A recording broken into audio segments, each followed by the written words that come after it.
All right, so Captain Meredith, Yes. tell me a little bit about how you got to be Captain Meredith and how you came onto this dream job of this incredible boat. Well, there's this guy named Russ who used to roll around in a boat. And he used to snag me onto that boat. I'm getting blamed for this. No, you're not. No, you're not.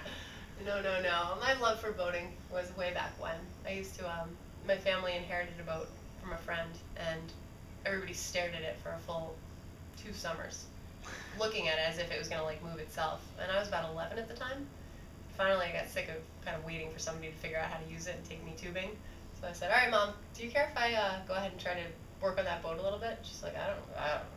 Just don't run into anything. So pretty much since I was 11, I took those keys and I went off and played, and I turned into Captain Meredith at that age. And I take people water skiing, tubing in the summer, and take friends out and go explore the ocean, go to the dunes. And it was like perfect playground out here to grow up in. But from there, it went from job to job to job to job through college. And I was directing a sailing camp for a number of summers. I was working on a tall ship for a while. I was bopping around doing deliveries. And just kind of, it's addictive. Once it gets in your blood, you can't kick it. Yeah, it's a sad, sad disease. It Now, the is. one thing I will take at least partial ownership for is you getting the ticket. I think I do remember actually telling you to do that. You do. You did. I did. I ran into that question at the end of college, which a lot of people face about what am I going to do with my life. And I remember looking at, I did very well in school, and I had a lot of teachers ready to spew out references to whatever grad school I was looking at, and I got my degree in neuroscience.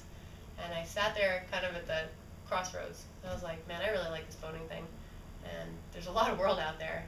There's also a lot of petri dishes that I could spend the rest of my life staring at. And I chose the more adventurous option. So I remember consulting Russ saying, all right, dude, what do I do with my life here? Help me out here. And your advice was, you only live once, and you can always go to school, and you're going to have that kind of in your repertoire forever. But this could be a really neat thing for a couple of years, and go see how it works out. So, well, 5 years later, here I am. And do you have any regrets about that? Absolutely not. No way. I've seen the world, traveled the Caribbean, taken my off time, and gone all over Australia, Europe, South America. So I love it. I might go back to school eventually when I'm ready to really settle down. But for now, it's the best lifestyle, the most kind of challenging, but changing every day. You meet people in the best when they're happiest, and you really get to kind of learn the world for what it's worth.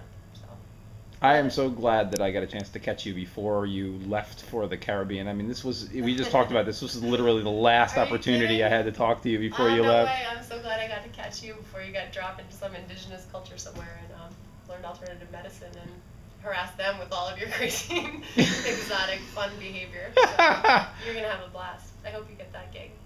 Thanks. You know what? I think I'm going to, and I am going to have a blast.